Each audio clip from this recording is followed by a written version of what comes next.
There's something about a brewery before it opens, before the noise, before the crowd, before the sign flips. It's just the work, the small stuff, the routines that don't get seen. Grain getting measured, lines getting checked, a space coming to life, one decision at a time. In a city like Portland, Maine, where craft beer isn't hard to come by, it's not about having more options. It's about the people behind it and the kind of community it creates. For Ryan Dunlap, that means being there for every step, from the first decision to the final pour. At Argenta Brewing, that connection carries through, from the process to the people who gather around it. I'm Nick Landano, and this is Rooted. Probably one thing that goes through most guys' minds as they're sort of coming of age is brewing beer, because it went through mine, and as I mentioned to you off camera, I had a brew in a basket sort of system, all grain, but didn't really know what I was doing.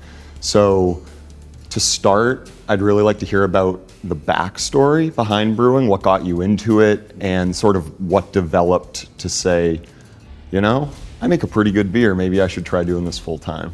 Yeah, when I was in college, I was actually studying accounting. So my whole plan was sit for the CPA exam, go into corporate accounting, kind of take that route of life. But after my 4.5 years of college, I kind of realized didn't like the office job, didn't really like accounting. I did a couple years of tax in school and kind of hated it. So I was like, okay, what do I do now? I'm sort of at a crossroads here of, do I continue to pursue this even though I'm kind of miserable working on this, or do I take a different direction? So at the time in college at the University of Nevada, I was interested in beer. That was 2017, 2018, when craft beer was maybe at its height. A lot of cool stuff coming out, a lot of growth for a lot of companies. And I decided, I could always take a job that's seasonal, maybe 6 months or something, see how I like it, and worst case, I could always get a job in like bookkeeping or working in accounting again. So for me, I was doing home brewing in college for a couple of years, really enjoyed it, like trying different beers. And I figured, hey, if I'm gonna take a jump and just do something random, let's dive into this. I enjoy beer right now, let's see where this takes me.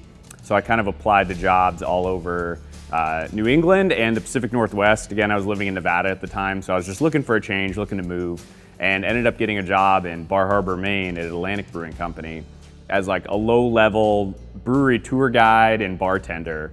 And that was kind of my foot in the door to see, like, do I like the industry? Do I like this work? And it ended up being fantastic. It brought me to Maine, and I've worked my way through pretty much every job in a brewery you can have. Up to this point now, I own my own. Coming from Nevada and going to Maine, one, that's a huge jump. You pretty much went some of the furthest points across the country. So I'd like to know, one, how you even thought about coming to Maine, but prior to that, with the knowledge on the brewing and feeling like you needed to get your foot in the door at a brewery, that you were willing to look to Maine, what is it that you were sort of missing from the home brew? Were you working with full systems, or did you feel like you needed to just get into a really big outfit? Homebrewing is one thing. You kind of learn the very fundamentals of like how beer is made, how fermentation works. But to actually go into it for a career, you need to work in a brewery. The homebrewing knowledge doesn't really translate as much as people think it does. Working in a commercial brewery is a lot about safety and understanding the equipment and understanding all the different pieces and parts you're working with, just as much as it is figuring out how to build a recipe. For me, it was the only real option to make this a job was to go work for some established brewery and learn how they do it and kind of understand what the industry is and what the process is like. So ending up in Maine was honestly a pure accident. I had been to Maine once very briefly when I was younger on a family trip. I didn't even know where Bar Harbor was when I accepted a job there. I'd never been there. So I was just kind of applying to jobs all over the place, and that was the only place that got back to me, was Atlantic Brewing in Bar Harbor. So I was looking for just kind of beer pouring jobs, entry-level packaging jobs, whatever it was, and applied to 100+ places, and that was the only one that got back to me. So I figured I probably should take the job and just see where it leads me. So I'd like to say there's some fuller story of how I ended up here, but it's purely on accident. I just happen to love it. So, came from Nevada, started pouring beer, giving brewery tours up in Bar Harbor. As you were starting to go through the work process, was there a certain point when you said, I think I could do this myself and I have a better idea for beer? For me, I think that point was I've always had kind of an entrepreneurial spirit. Like I've always wanted to open my own business, starting from a kid of, do the lemonade stands on the weekend, and it's kind of fun, exchanging cash and learning how things cost and trying to figure out profit and all of that. So for me, it was, I knew I needed to learn everything about the beer industry before it was ever realistic to jump in and try to do it on my own. So I definitely was set out to say, I'm gonna try to learn to do every job in a brewery by working them, starting with, pouring beer and brewery tours, and then work on the packaging team, doing canning beer, kegging it, learning, how a brewery functions on a professional scale, and then learning how to actually brew beer. And, I worked at a handful of breweries in the production department, and I bartended at multiple breweries to the point where I was comfortable saying, I've done pretty much every job in a brewery, and I understand how the process flows, I understand ingredients, I understand costs. Now is really a question of the motivation to want to do my own thing. So for me, I think a bit of delusion along with knowing I've done all of this work before. I have an idea in my head of where the industry is heading and what kind of beer styles and what kind of service and hospitality is required of it, that I think I can give this a good shot. Not to mention, it's like I was in my mid-20s when I was really trying to plan this place out. So for me, it was sort of a now or never. If I'm gonna jump into the beverage industry, I think it's something you need to get into, at least for me when I was younger, didn't have a family, didn't have kids. So I had time to put in the 80, 90-hour weeks for a while, knowing that I can put other stuff on the back burner and give this a try. So it was sort of, if I wanted to try it, I felt deep down it kind of had to be right then. I think those are two really good points to make, especially for people who might ever think about, one, getting into the brewing business, but also just into business in general, that you need to really understand the ins and outs of the industry. I think a lot of people are delusional because they don't take the time to learn the business before they jump into the business. They think, I like beer and I've home brewed, so now I can run a brewery and I'll figure out the numbers later. But I think that your story and timeline reaffirms that you were ready to make that jump, which again, just in my opinion, is sound advice for anyone who might think, yeah, I'd like to open a brewery and all I've done is ever make something up in the garage. But now that we've seen what kind of got you to this point, Argenta is cool to me because you have steered away from the typical New England beer style. New England IPAs, hazy IPAs. What made you think lagers is the next move? I know you said you were kind of focusing on the direction and movement in the industry. Yeah, so we focus on lagers, I think, primarily for two reasons. The first reason is that from 2022 to 2023, I think the only beer styles that really saw growth were American light lager and pilsners, and pretty much every other beer style was in decline. Not to mention, if you're gonna kind of double down on one thing, lagers are hands down the most drank beer in the world. I think 70 to 80% of beer consumption in the world is lagers. I mean, you think all the big macro beers, generally when you think of let's grab a beer, it's gonna be a lager or something very drinkable. And for me, I knew that if we were gonna open another brewery in Portland, Maine, very great beer city, a lot of great competition, a lot of incredible breweries here. Most of them are doing kind of similar stuff with very IPA focus, very like hazy New England style. And for me, I just knew we'd be lost in with like what everyone else is doing if we're gonna try to do the exact same thing. We could have great execution, great beer, great space, but if you're doing what everyone else is doing in an already oversaturated beer market, it's not gonna work out for you, at least in my opinion. So what we thought is, let's steer in another direction. Let's follow the data that says lager styles are growing. I knew that in general, the industry was kind of at a weird point, I think, where there was a lot of like funny novelty beers being made, and I knew that wasn't sustainable. I knew that at some point we'd have to get back to just very simple, classic, drinkable beer styles. Something you could have a couple on a Tuesday night and you're not really thinking about it. And you can go about your day, you can go to work the next day. You're not having like a 9% pastry stout and you just feel awful afterwards. While they're fun and a great novelty and kind of show off what beer can produce, I don't think they're the long-term sustainable part of the industry. So knowing all this, I said, if we're gonna double down on something, let's double down on very clean, easy to drink lagers, a very simple concept where we only have 5 beers on draft. But we're really focusing on the quality of the glassware, the quality of the actual beer faucet itself, how we pour it, how we're serving the guests, the whole hospitality side as well. And just kind of producing styles that I think are underrepresented, at least when we started. You know, we're seeing now more and more places are focusing on lagers. They're using similar glassware and beer faucets that we're using, and that's becoming more trendy, which is great because I think the general consumer is looking for something easy to drink, something that is, you know, refreshing and not going to destroy your palate. So that was kind of our take of we need to do something a little bit different and we need to do it really well to stand out at all. I think it's cool that you sort of got ahead of the curve, because when I do go to these other breweries, you do start to see the lagers getting pushed, the Kolsch's, like the lighter beers. I think one interesting point that you made, and something that I think is cool to watch through your socials as well, is not only have you focused on lagers, but you've also brought your own flair into like how you pour the beers, how you sort of prep the beers to be poured. You have the one where you fill it with ice and then go to pour the beer. You had one this winter where you had like the dark lager and you were putting the like metal bar into it to heat it up. So do you want to talk a little bit about that? Because I feel like that was a neat way to differentiate your beers even further. Yeah, and again, I think that when you go to a brewery, it needs to be a little bit more of a premium experience because you have to pay more for the beer. That's just how the math works out for the company to try to be profitable and make money on this. So I think you need to get that premium experience where every step is taken properly and you feel like you're actually getting your money's worth. You're getting a little bit more of an experience than just here is a beer, you know, in a dirty glass that's kind of warm, you know.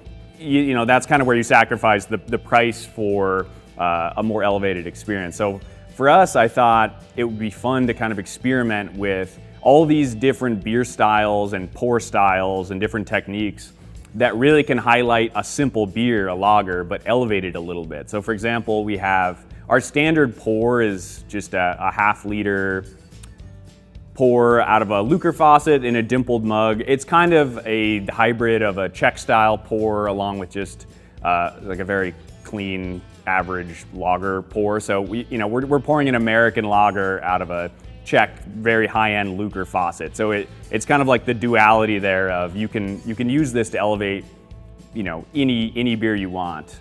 We do on Sundays, we do what's called the sharp pour, which is like you're saying, it's a ice chilled glass poured in a certain way so it stays very cold and carbonated, and you top it with like a nice creamy foam, and every step is taken to, you know, give you a different experience than if you were just going to go to the bar down the street.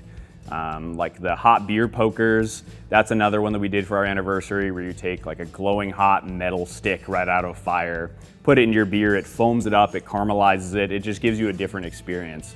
So I think a lot of this kind of boils down to we're trying to create an experience that's different than your average bar, that's different than maybe your average brewery, highlighting very clean, drinkable beers, you know, using ingredients that are from this state too. So it's kind of like picking the best pieces that we can from different elements of the bar and restaurant industry. Interesting that you mentioned their ingredients from the state. So would you be able to talk on that a little bit? Yeah, so 90-ish% of all the grain we use comes from Maine Malt House, which is a family farm and malting company in Mapleton, so they're up north. For us, it was very important that we use local ingredients. One, it's more sustainable. Two, they're great quality. And it's nice to kind of keep the money in the state of Maine. And I love Maine. It's a great place to be. You have such a great community here. And it's great to work with other companies that feel that way as well. So for us, it's using as many local ingredients as we can. Not to mention just like at the bar and at the brewery, we try to use local products whenever possible. But for us, we've kind of stuck to using, Maine Malt House for their grain. There's other maltsters in the state too.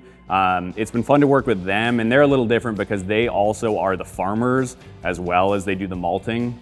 So I think that gives them the advantage of they're controlling the product the entire way until it gets to us. Then we take it and we can turn it into beer.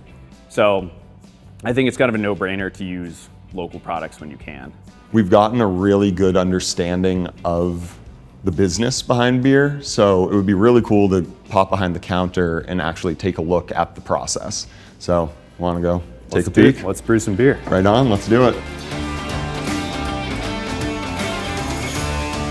So what is it that we're brewing today? Yeah, we're brewing a New Zealand style Pilsner. And for us, that's kind of drawing inspiration from like a German Pilsner base, but using New Zealand hops to give it some more of that like melony, fruity characters, using all hops from the Southern Hemisphere. The tanks behind us, the 3 tanks here, are considered what's called the brew house. So you have your hot liquor tank, your mash tun, and then your whirlpool kettle hybrid. So the hot liquor tank over here is literally just 10 barrels of 190-degree water. That is just so you have hot water on demand as soon as you need it. Your mash tun here is where you're combining all of your grains. That's gonna be steeping the grains in hot water, kind of like an oatmeal consistency, extracting flavor and sugar out of the barley itself. So you're trying to mix the water with the grain as they're both going in. And then like periodically, we just kind of sprinkle in our salt and the acid just to get our water chemistry right. If you want to hop up there, basically you can sprinkle all this grain in just through that. Right in through here. Yeah, and you just kind of go so it's slowly pouring out. Okay, and you can kind of watch it come in as you go here. Let's see. Is that like a okay pace? I don't want to go too quick. Okay. Oh, it smells good. That'll be about 2 hours in there, and then you're draining all the liquid, leaving the grain behind, taking that liquid, which is now called wort, boiling it in this kettle here to sanitize it and kind of reduce it a little bit, add some hops for some flavor. Oh, so you just do a very little amount to start. Yeah, so the earlier in the process you add hops, that's almost exclusively for bitterness. Oh, okay. And then the later in the process, that's more aromatics and like the flavor. And that little side port too, later on after we boil it, we're gonna use that to make a big whirlpool and spin everything. Again, like another way to get all the hops to settle out and just like leaving one more thing behind. Every step you're trying to leave any solids behind. Smells good. Yeah. Then you're cooling it down, putting it in a fermenter, adding yeast, and then fermentation starts. And about a month later, that beer is ready to be kegged up and poured and enjoyed.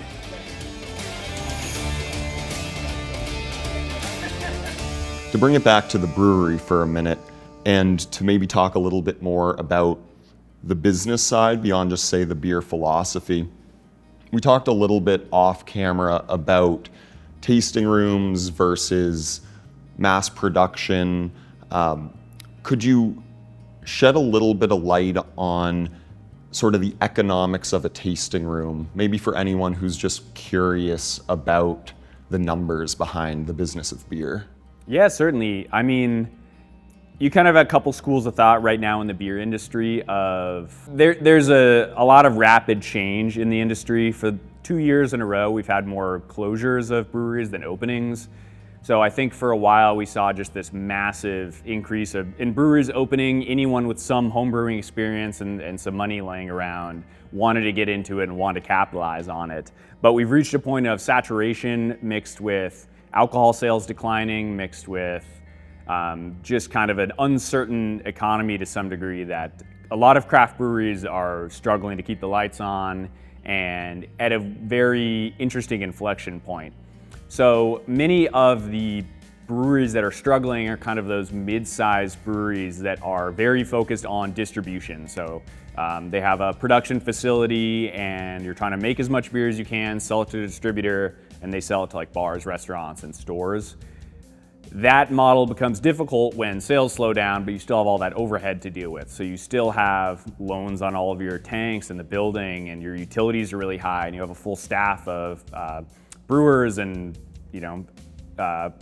packaging team and all that. So your overhead is incredibly high, meaning you really need to sell a lot of beer. And we kind of mentioned earlier that this selling beer to a distributor gives you not the best margins versus selling beer in-house. So you kind of have that model, and then you also have the model of the smaller local tasting room, which is a little bit more of what we do, where your margins are much better. If you can produce the beer in-house and sell it over your own bar, you might make 8 times the profit on the beer versus selling it to a distributor. But it also has the struggles of you need to be able to run the hospitality and service side of it. You know, you're now not just some brewery, you're a bar. You're competing with all the other bars in the area. While your margins are better, you also have overhead of your space. You also have all of your own equipment to take care of. So that margin kind of quickly dissipates as you factor in all the little pieces and things get a little bit more tricky. But I think for the most part, the tasting room of a brewery is going to be its real moneymaker as far as your margins are best.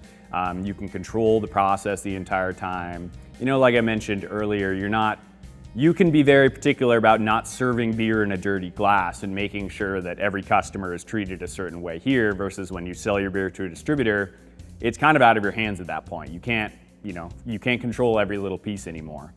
So for us, and I think a lot of breweries, the smaller scale ones have more potential to, I think, stay alive and stay around longer just because you do have less overhead that you have to deal with every month. Yeah, that's an interesting point. I guess I never really thought about it that way, where one, those mid-size breweries that are bringing in sales just through distribution and you're going to a local bar, it's on tap. One, you need to be facilitating sales, having someone go around, try to like push more product. 2, you just need people ordering your beers at those bars and restaurants and whatever it might be. And like you said, it's out of your hands. So if they have a bad experience with your beer at any other location, it sort of impacts the likelihood that they come and visit you in person or that they ever even order that beer out in the ether again. I mean, if someone has dirty lines and warm glasses, it's totally going to change the beer experience from here, where you have control over every single piece. So I think that bodes well for people who probably want to get into more of like the hospitality side of beer, but it also poses risks for growth in the future. So I saw that you were starting to can some beers and offer 4-packs and whatnot, but looking into the future, do you think that you'll go down the route of trying to sell canned beer more, or do you think you really want to hone in the physical tasting room? Yeah, I mean, that's definitely something I go back and forth with all the time, is figuring out like, what does growth look like for this company, or is much growth even really feasible for this business? Like I mentioned, we're at a funny point in craft beer where a lot of these larger, like mid-sized production facilities are really struggling, and they're doing anything they can to keep their tanks full via contract brewing or diving into THC drinks or RTD cocktails, just anything to keep those tanks full consistently. Whereas our model here is we have enough capacity at our small little brewery at the tasting room to feed our tasting room and keep beer flowing here. And then our cans and some extra beer we need to sell to our distributor, because we have a small distribution footprint. It's not large. It might be 10% of our business is going to the distributor, so it's not much. But we have our cans made at another brewery, contract brewed. So basically they're taking our recipe, all exactly the same process, doing it at their facility, and then giving us cans of our beer. So that allows us to kind of scale and grow a little bit without needing to invest in a larger production facility, a much larger team, all the other overhead that can really, I've witnessed multiple breweries I've worked at kind of cripple the company. So for us, it's like we're able to grow a little bit via contract brewing and utilizing all of those other breweries who really could use the business. We can kind of slide in there, say, put our beer in your tank this month, let us sell it out of our facility. You guys get your facility full. We get to, increase our sales a little bit and increase our production without having to actually invest in all this capital equipment. So it allows us to have canned beer that we can sell out of here without having a canning line, which is a nightmare to deal with and incredibly expensive, and we don't have space for it. So I think we're kind of a little bit of an interesting hybrid model where I see our growth right now more as everyone is offering contract brewing. Most of the big breweries, I'd say in the country or bigger size, are looking for smaller places to contract their beer through them. So I saw that as an opportunity for us to grow that way. I'm not sure if we'll ever get into a larger brewing facility. I don't know if craft beer is going to ever get back to where it was. So I think if we stay small and lean and have less overhead, we have more opportunity to actually stay around for 10 years. That's really interesting that you're almost at a pivotal moment in the industry where you could benefit from the chaos of the industry. Not that that's always the best, but I feel like for a small brewery or small breweries that want to at least increase their footprint a little bit, like you said, maybe not totally scale up, move to another spot, have to get loans on all of the equipment, it is very beneficial in that sense. And if you see success through it, you're at least able to know in the future, okay, well, if there is a change in the industry, would this be worth it? So I think where you stand right now is that actually probably at a pretty good point to know what you're capable of moving forward. Yeah, and I think for us too is this allows us to sort of test the market and test the waters in a fairly low risk way. Whereas like I said, we're not investing hundreds of thousands of dollars in a new facility. It's, we'll spend a couple $1,000s brewing a beer and getting it canned, seeing how the market likes it. If the market loves it and for the next 5 years we're just going crazy with sales, then you can start to consider, all right, would it make sense to move into a large facility, make the beer ourselves, get much better margins on it, and then go from there. But at the point we're at now, the industry is too unstable, I think, to invest a bunch of money in a large facility. So we're able to kind of test the waters this way, and it's worked well where we can keep our overhead low. Yeah, our margins aren't quite as good as some of the product we're selling, but we don't have an extra $500,000 in debt right now where some other people might. And one thing when you mentioned staying real lean and getting this spot up and going, that just kind of came to mind. I'm just curious, what did the early days of kind of getting Argenta into space like this put together look like? When I've talked to other people, it always sounds real rough and tumble, sleeping on the floor. I'm just kind of curious, did you do most of the work to get everything put together, prepped, just get the space to what it is today? Because what does it look like, I guess, as an owner-operator, someone who's here, hands-on everything, to maybe, growing to the point where you won't have your hands on everything? Yeah, so our process started 2 years before we even found a location. We started really seriously planning our business plan, forming an LLC, getting the bank account, EIN, all that kind of stuff you have to get before you start anything. It's really dialing in the business plan. I was able to use some resources at USM, so they're free business advising resources through them, which was super helpful. Just someone to look over our pro formas and business plan and let us know if there's any huge red flags and just warn us before we spend a bunch of money that we probably shouldn't do that. So I was able to work with them. They were incredibly helpful and guided us. I had a real estate broker that we hired to work for us to actually find the location. So it was about 6 months of just kind of planning the business plan very seriously and checking with other mentors or people in the industry who could help me out. It was about 1.5 years of working with our real estate broker until we actually found a location. It was another 6 months of negotiating on this space here, which this used to be another brewery before us. So Banded Brewing had a second location here for, I think, 2 or 3 years. They were looking to kind of scale back a little bit, and we saw an opportunity of, they have the production equipment, they have the tasting room, they have the bar. Everything is pretty built out. We don't have to do any actual construction. I was able to come in here in about 3 to 4 months, just build some tables, paint the walls, redo the bar, get everything a little more spruced up for our brand, and then we could open up fairly quickly. So it didn't take us a long time when we got in the space until we could actually open up.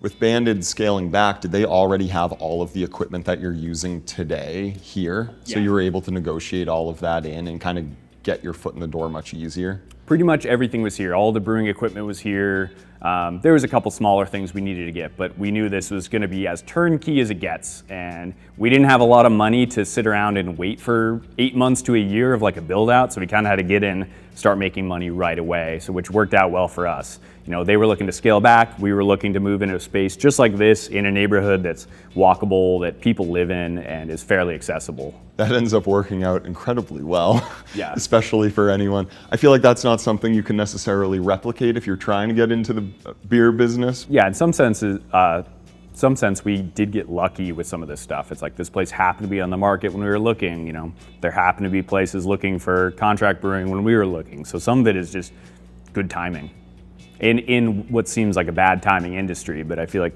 finding the silver lining in it we're able to kind of grow a little bit in that way.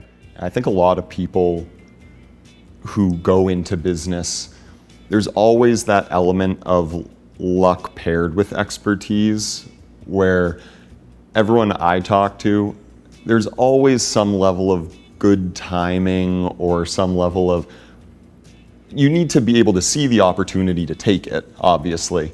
But I think it's interesting how it always kind of falls back to, well, I saw it and I figured this is what I need to do right now. So for anyone that's interested maybe in getting into this business at some point, what would you say the most misunderstood part about brewing beer or running a brewery is? I think the most misunderstood part is if you know how to make beer at home, you can run a brewery. Understanding how a beer recipe goes together is great, but that's like 1% of the job, maybe much less than that.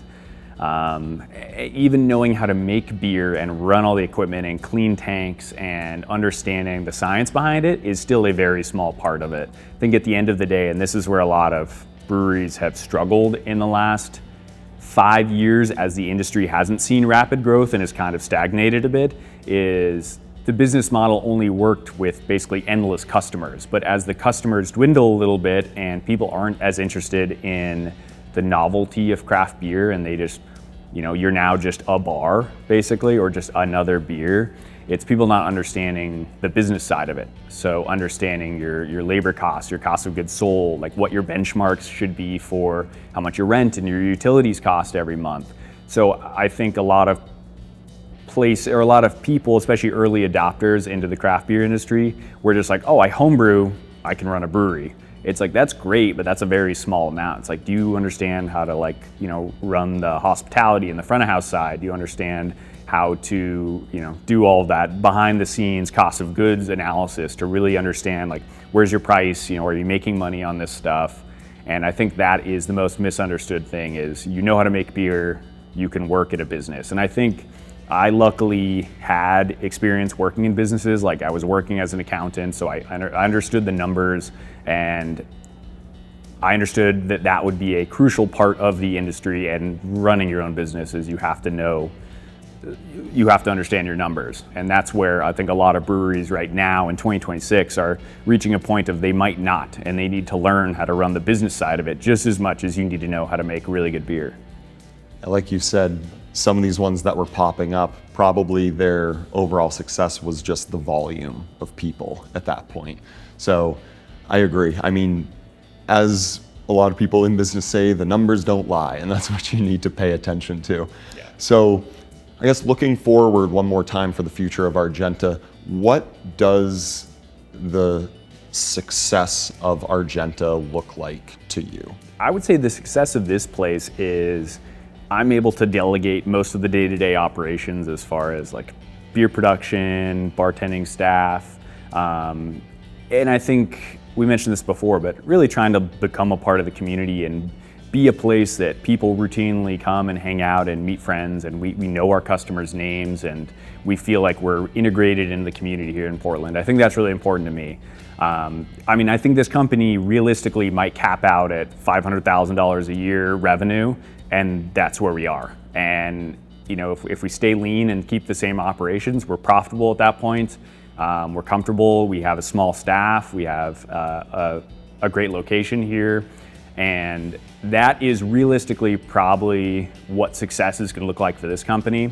I think trying to grow too much has upside, but it has a lot of risk as well that I don't think in this beer industry is necessary to take. I think you can reach a point where you're a small local place, maybe you have a little bit of a distribution footprint, but you keep your overhead pretty low and you're able to be a little bit more sustainable that way. And it's a company I think at that level could kind of carry on at that pace for a long time.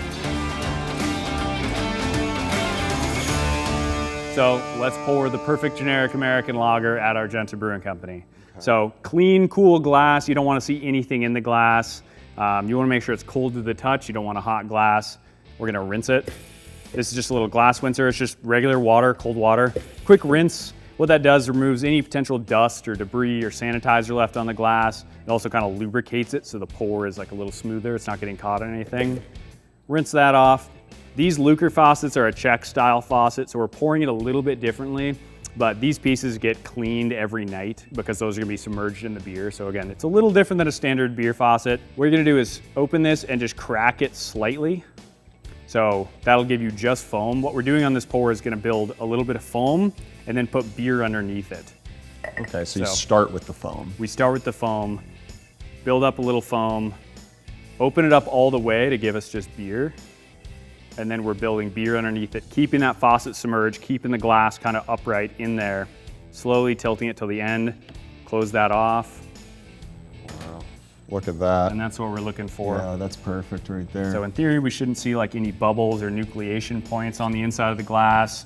It should be clean. You should have about like 1.5 to 2 fingers of foam on it. That still gives us a full ½ liter of beer underneath. Okay, so they're not getting gypped out of beer. No one's getting gypped. Yeah. Some people get uppity about it. This whole glass is 22 ounces. You're getting the 17 ounces that you pay for. Okay. With a little bit of foam on top.